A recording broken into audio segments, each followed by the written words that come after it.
Okay, now look at the question. This is the question.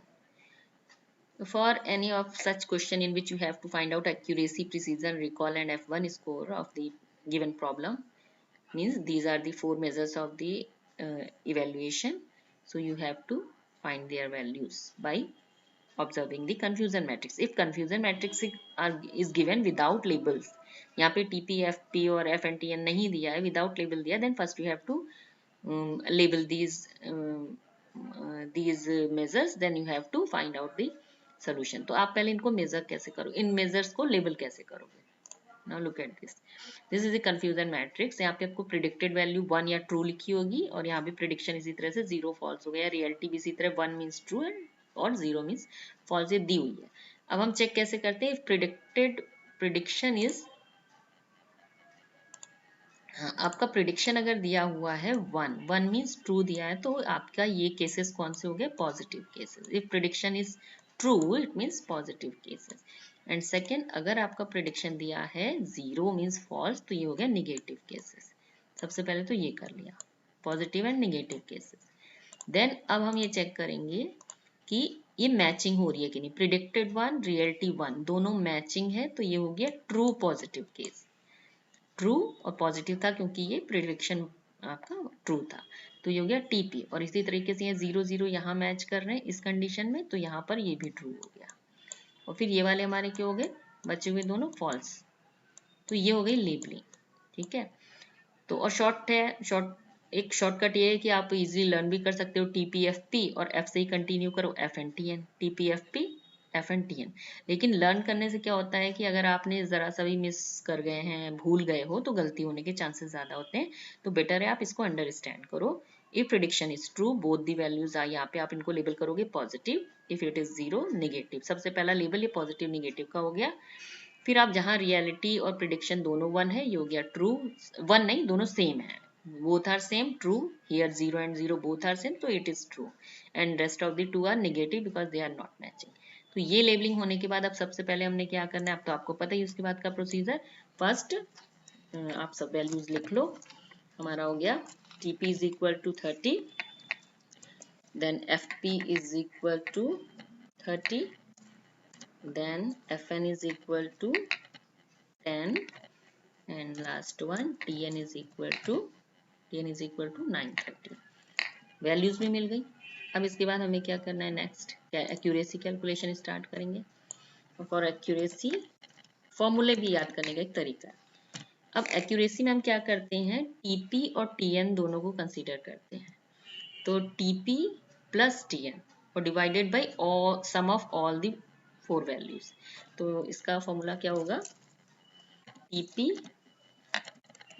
TP plus TN, and ये TP plus TN हो गया. Means in दोनों values को हमने sum किया, TP plus TN, and then divided by all the 4 values. Means TP किसी भी sequence में लिख लो, TP plus FP plus FN plus and then TN, ये चारों वैल्यूज का sum. And for percentage value, अगर आपको परसेंटेज निकालना है, देन मल्टीप्लाई बाई 100. तो इससे आपकी वैल्यू कैसे में आएगी? परसेंटेज में आएगी. ओके, सो ये आप कैलकुलेट कर लोगे. अब इसको मैं कैलकुलेशन नहीं दिखा रही हूँ, आप कर सकते हो इसलिए. तो हमने देखा यहाँ पे एक्यूरेसी के लिए हम किसको कंसीडर कर रहे हैं? TP एंड TN को. इन दोनों को हम कंसीडर कर रहे हैं. ठीक है, TP को और TN को. तो इन दोनों का सम divided by all the cases में सारा सम कर दिया. और इनटू 100 क्यों? क्योंकि वैल्यू हम परसेंटेज में निकाल रहे हैं. तो इस फॉर्मूले आप इन वैल्यूज को रखो और आंसर निकल आएगा. सेकेंड आपका है प्रिसीजन. प्रिसीजन में क्या करना है?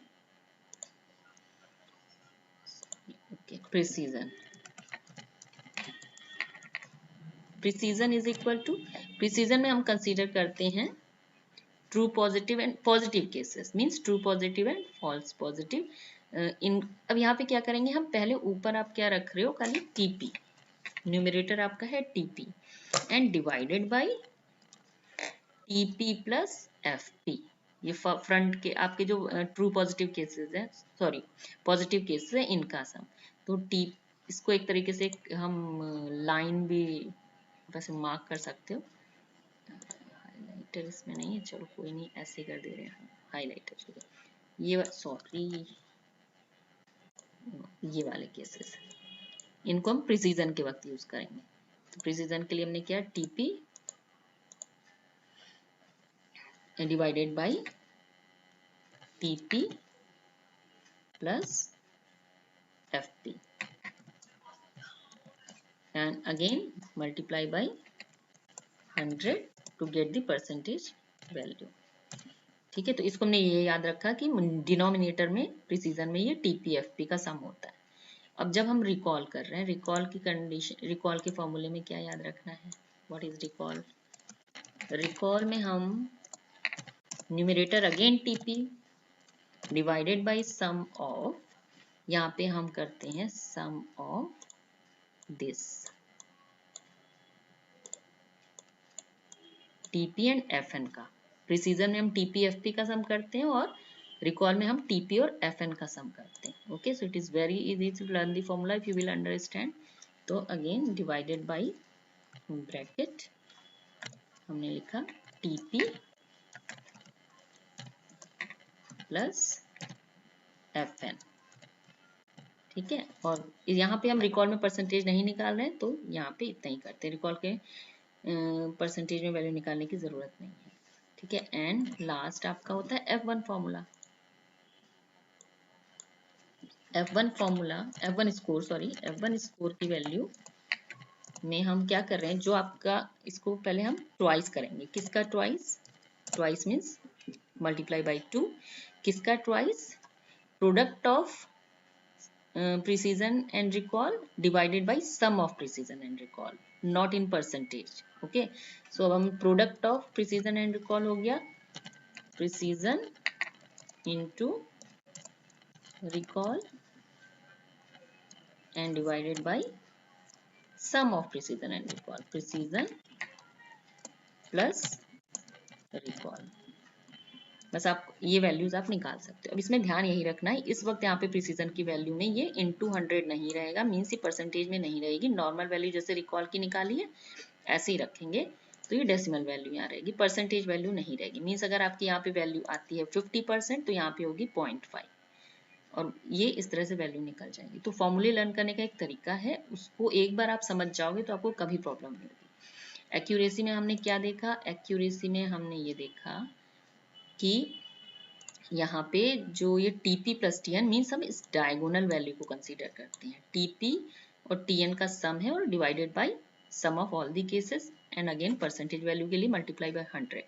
प्रिसीजन के लिए हम टीपी न्यूमरेटर पे रखते हैं और डिनोमिनेटर में रहता है ये टीपी प्लस एफपी। रिकॉल में हम टीपी न्यूमरेटर और डिनोमिनेटर में होता है टीपी प्लस एफएन। एंड जब F1 इसको निकाल रहे हो ट्वाइस तो 2 into और product of precision recall divided by sum of precision recall. This way you can learn all the formulas and you can do the calculation easily.